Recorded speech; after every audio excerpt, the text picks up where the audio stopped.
The following is a review of a comic book and should not be looked at as an endorsement of the creator involved. If you really think that, you should have yourself checked out because you're reading into things that aren't there. Also, the quality of this video is low. If you're expecting higher standards, go check out me at Nerd@Newsstand or something else. What you see is what you get. Thank you and enjoy.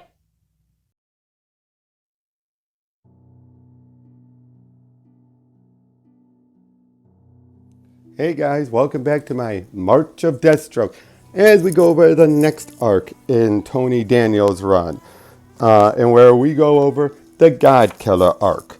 And this is the one that basically this is where we start under the DCYou portion, because we actually open up with the little preview story that was done during Convergence. I forget which particular Convergence book, number 2 issue it was, but we open up with him dealing with the Titans, and I gotta say, Red Robin looks a lot like Davian there.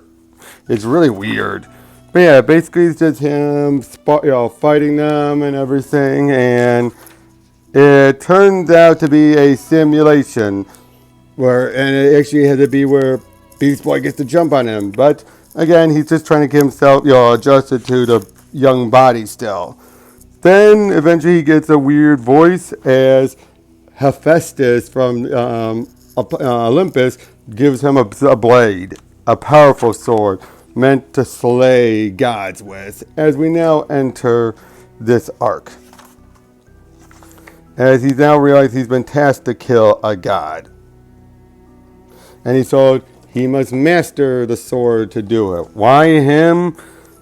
Well, we'll get more into that. Slade grabs it, a bunch of creatures come after him, and he just starts slicing and dicing.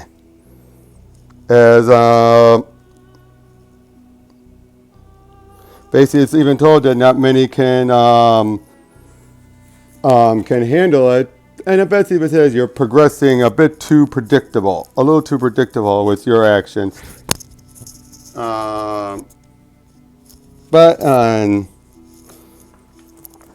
But yeah, basically, it's basically being treated like the normal training and everything. And Hephaestus tries to offer saying, you'll be a rich man if you survive this.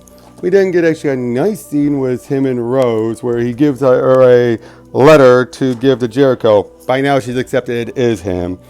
But she burns it. Yeah, not that surprising. As throughout a lot of this, then it's Slade dealing with a bunch of real creatures as he's utilizing the blade. And, throughout the rest of this issue, it's just a lot of action. Hold on. Oh yeah, and then Wonder Woman shows up, basically demanding surrender or die. That he's unleashed a force which will destroy Themyscira. Oh boy. Now we got a big fight here with Wendy. We had it with Batman in the last arc, now it's Wonder Woman. Again, throughout all of this, it's just like last time, a bunch of action with a bunch of talking. The dialogue does come off a bit more interesting and flows better with James Bonny doing it, but it still feels like it's just servicing for the story.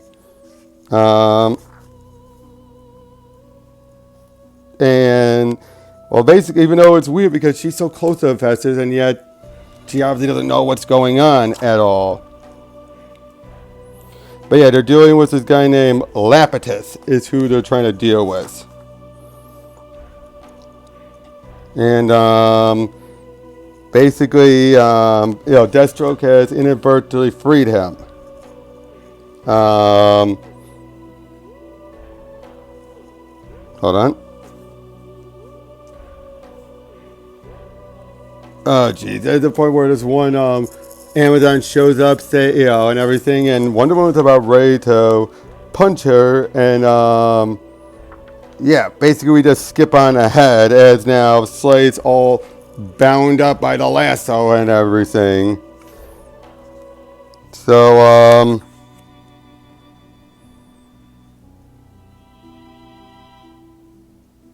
hold on. But yeah, he basically explains how he's been sent here, to deal. He was sent to assassinate Lapidus. So he's basically saying, "Help me finish it." Then I do love how she says, "Call me anything other than Wonder Woman, and those will be the last words you ever speak." As Lapidus has now arisen. Now we're gonna have Superman showing up to help out. As I believe this is the annual story, because this is the one was artwork by Tyler Kirkham, who would be taking over eventually. But basically he taunting him. Hold on a second. I missed a key detail to point out. Hold on. Sorry about that, dogs. What can you do? As I was saying, that Slade was sent, yes, to kill Lapidus, but ends up. Hold on again. As I was saying, again, sorry. And he was sent to assassinate Lapidus, and he ends up freeing him instead.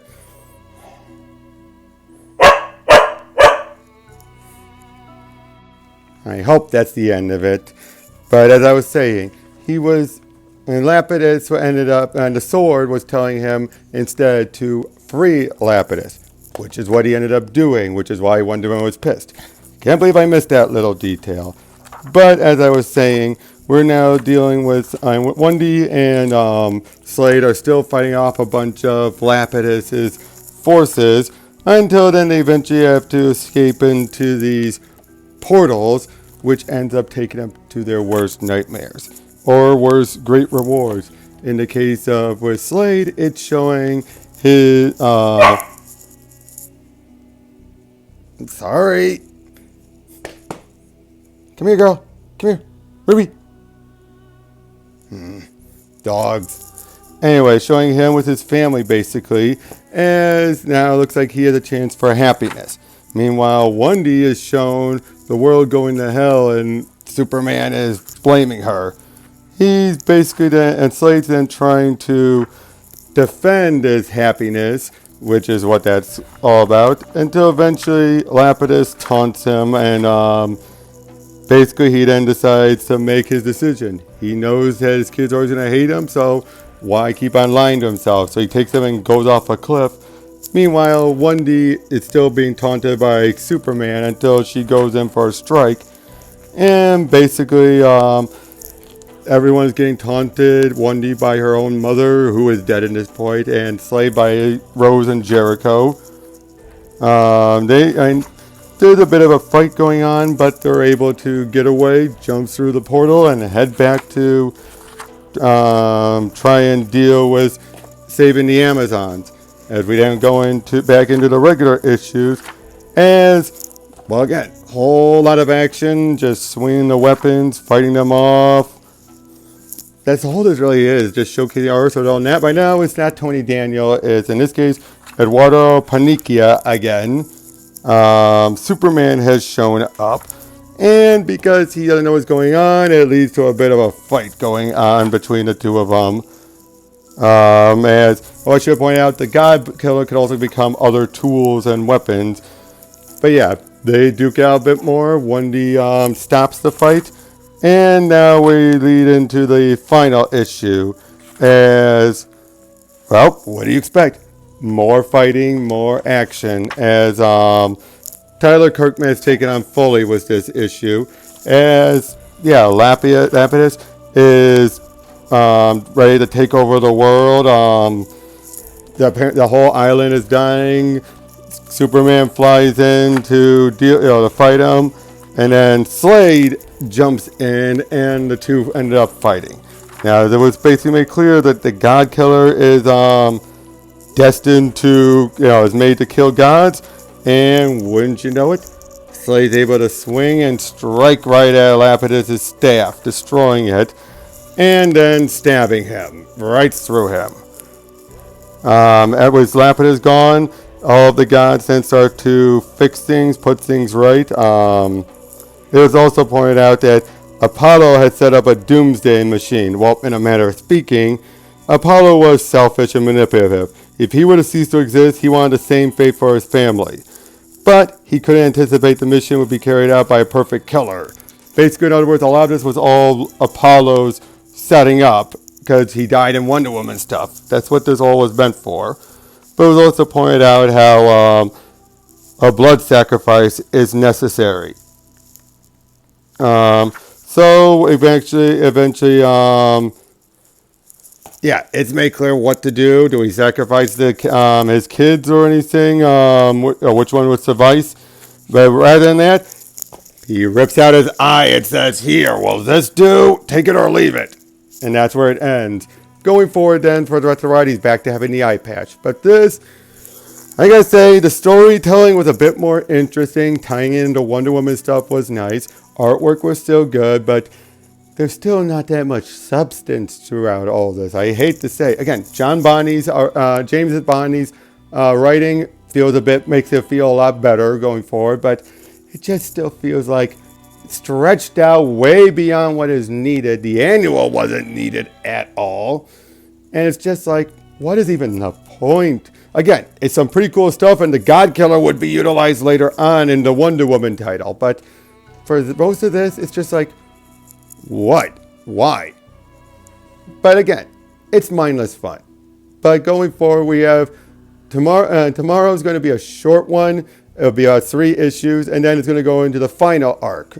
But yeah, this whole run was just, I can see why they made an omnibus because it had some great action, great artwork. But if you're in this for the story, it's so lacking in it. I hate to say. And you know me, I'm more of a story guy, so I'm not disappointed in buying that whole omnibus, but at the same time, it just feels like, wow, I can see why I didn't continue buying this in singles.